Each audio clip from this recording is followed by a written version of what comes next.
Bom dia, amada igreja, graça e paz nesse domingo maravilhoso. Mais uma vez estamos aqui para apresentar a lição do Senhor. Lição 21, uma igreja que investe no reino de Deus. O texto base da nossa lição é 2 Coríntios 9. É um texto grande, então vou pedir para os irmãos lerem. E estes outros dois textos de Atos 11, 27 a 30 e Tiago 2, 14 a 18, eu que coloquei aqui, eu que procurei para complementar a nossa lição. Então, 2 Coríntios, capítulo 9. Vamos orar, pedir a Deus iluminação. Senhor Deus, nosso Pai, graças te damos, Senhor, por tudo que nos tem dado, Senhor, por tudo que nos tem ofertado imensamente, Senhor, de todo o coração. Pai, abençoa os nossos enfermos, Senhor, abençoa a nossa lição, abençoa, Senhor, e abre nossos corações e mentes para que a Tua palavra, para que a Tua verdade entre em nossas mentes e nossos corações e nós possamos, Senhor, externar em obras, externar em ações e atitudes que comprovem a nossa fé. Pai, abençoa a nossa nação, Senhor, coloca uma centelha divina, coloca uma centelha do Teu amor nos nossos políticos para que amem o nosso povo, Senhor, que amem a nossa nação. Seja a luz do mundo sempre, Senhor. Esteja conosco. É o que pedimos em nome de Teu Filho Jesus. Amém, Senhor. Então, irmãos, uma igreja que investe no reino de Deus. Investe como? Investe por quê? Qual a necessidade do dinheiro? Será que é só investimento de dinheiro? O que é esse investimento? Vamos lá, então, em Coríntios 9, 2 Coríntios, capítulo 9.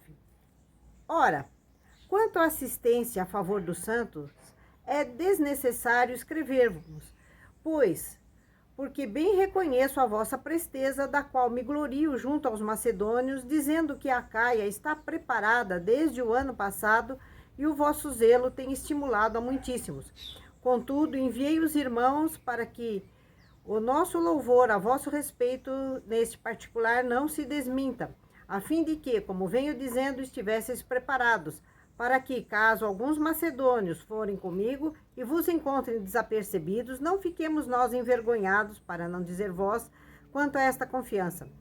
Portanto, julguei conveniente recomendar aos irmãos que me precedessem entre vós e preparassem de antemão a vossa dádiva já anunciada, para que esteja pronta como expressão de generosidade e não de avareza. E isto afirmo, aquele que semeia pouco, pouco também se fará. E o que semeia com fartura, com abundância também se fará. Que cada um contribua segundo tiver proposto no seu coração, não com tristeza ou por necessidade, porque Deus ama quem dá com alegria. Deus pode fazer-vos abundar em toda a graça, a fim de que, tendo sempre em tudo ampla suficiência, superabundeis em toda boa obra. Como está escrito, distribuiu Deus aos pobres, a sua justiça permanece para sempre. Ora, aquele que dá semente ao que semeia e pão para alimento, também suprirá e aumentará a vossa sementeira e multiplicará os frutos da vossa justiça. Irmãos, por que Paulo está falando isso? Porque eles tiveram que fazer uma arrecadação enorme para os que moravam em Jerusalém. Por quê? Agora vamos ver aqui em Atos 11, 27 e 30. 11, 27 a 30. Naqueles dias, desceram alguns profetas de Jerusalém para Antioquia, e, apresentando-se um deles, chamado Ágabo, dava a entender pelo Espírito que estava para vir grande fome por todo o mundo, a qual sobreveio nos dias de Cláudio. Cláudio era o governador da época, Cláudio foi antes de Nero.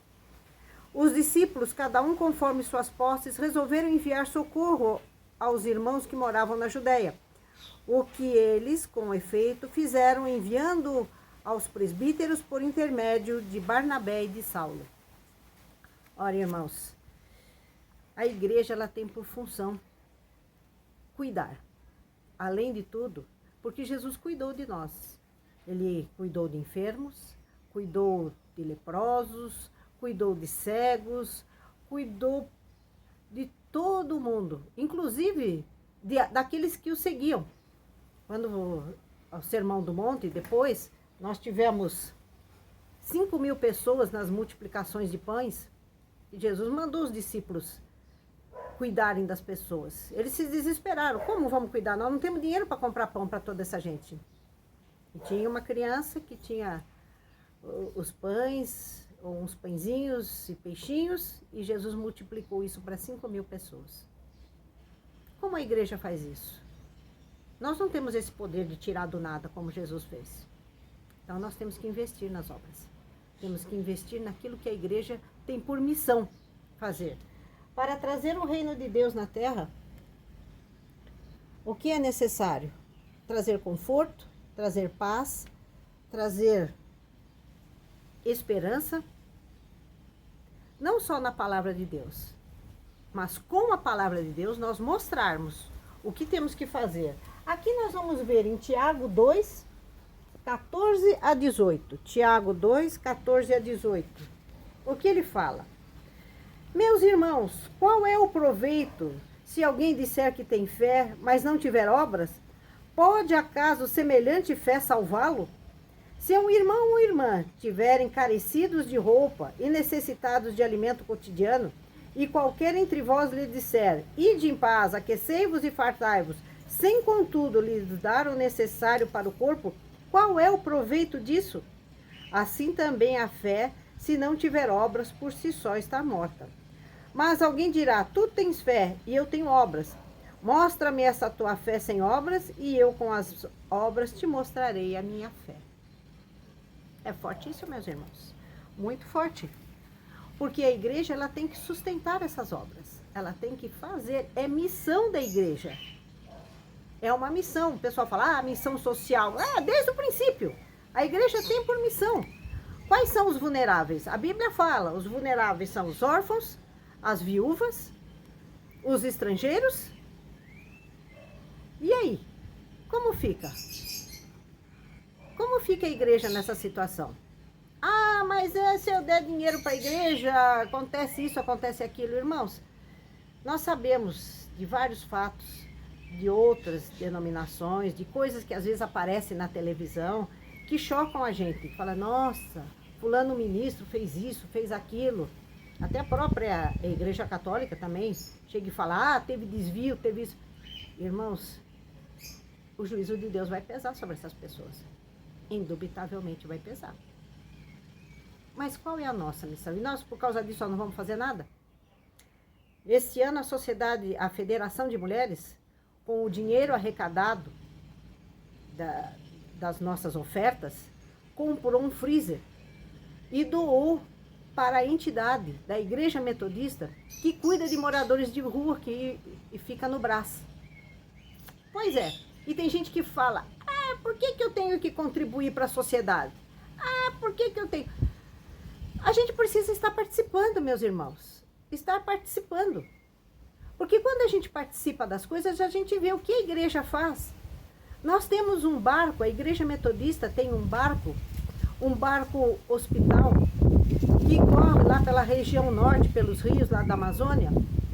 E o ano retrasado, com o dinheiro da Federação de Mulheres, foi comprado 120 colchões lá porque já estavam deteriorados, porque eles precisam dos colchões, se é um barco hospital.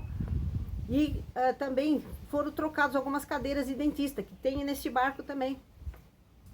Mas eu não sabia. Por isso que tem que participar dos congressos, por isso que a igreja tem que estar participando, tem que enviar os delegados. Delegado, o que faz um delegado? A igreja delega para esta pessoa a autoridade de votar, de estar presente, e esta pessoa tem por obrigação trazer de volta aquilo que foi decidido lá, aquilo que foi feito lá. Porque quando a gente não sabe, a gente vê notícias por aí e começa a achar que tudo é igual. E não é. Por isso a gente tem que saber distinguir quem está trabalhando no reino de Deus. As obras é função da igreja. Obras para a gente ser salvo? Não. Para externar a nossa salvação e trazer outras pessoas. Por quê?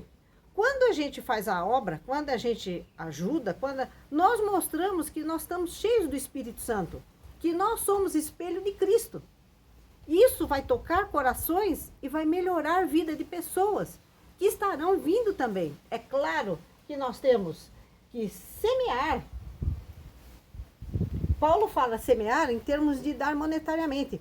Porque Deus não fala que a gente tem que ser pobre. A gente tem que ser rico e ajudar as pessoas. Quando ele fala, Paulo, eu não lembro agora qual carta de Paulo, que ele fala, né, que o indivíduo que se converte, o ladrão não roube mais, mas trabalhe e com o seu trabalho ajude a outras pessoas também. Ora, irmãos, a obra, ela ajuda a mudar vidas.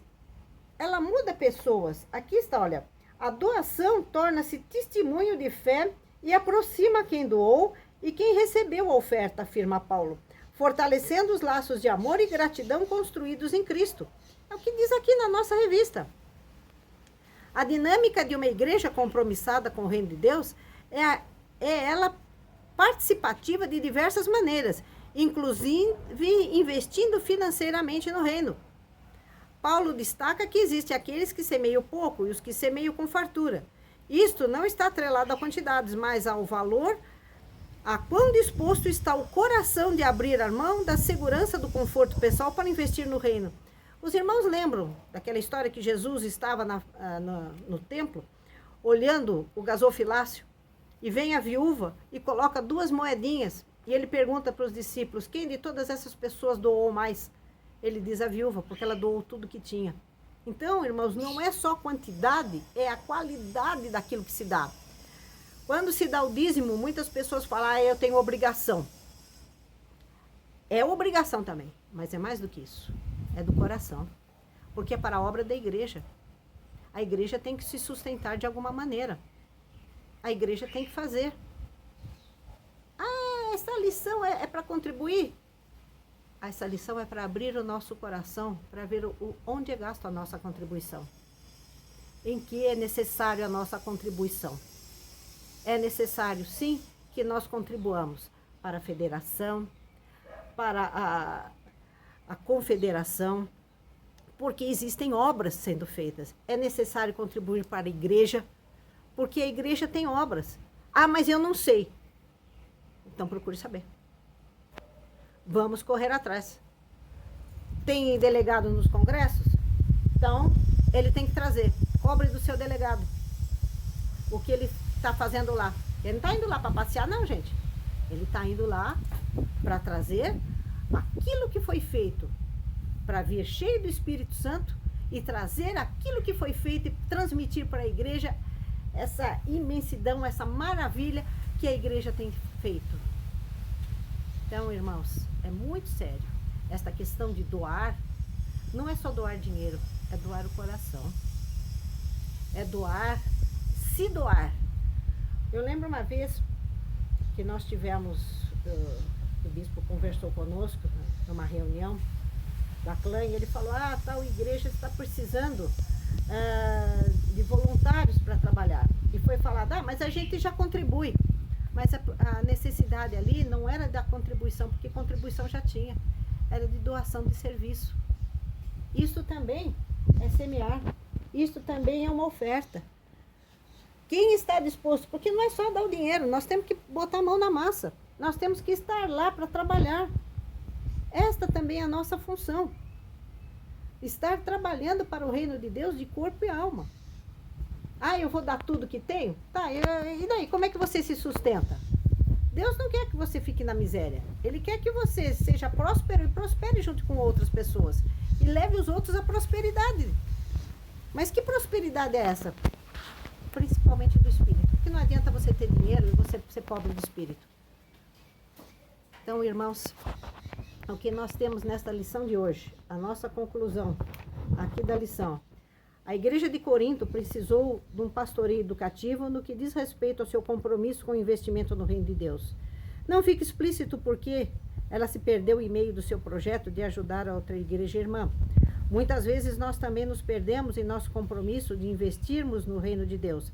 Que este estudo bíblico reavive em nós o compromisso, a alegria e o entendimento da nossa responsabilidade de investir não só financeiramente, mas também com os nossos dons e serviços a favor deste reino, que deseja que todas as pessoas tenham vida e vida em abundância.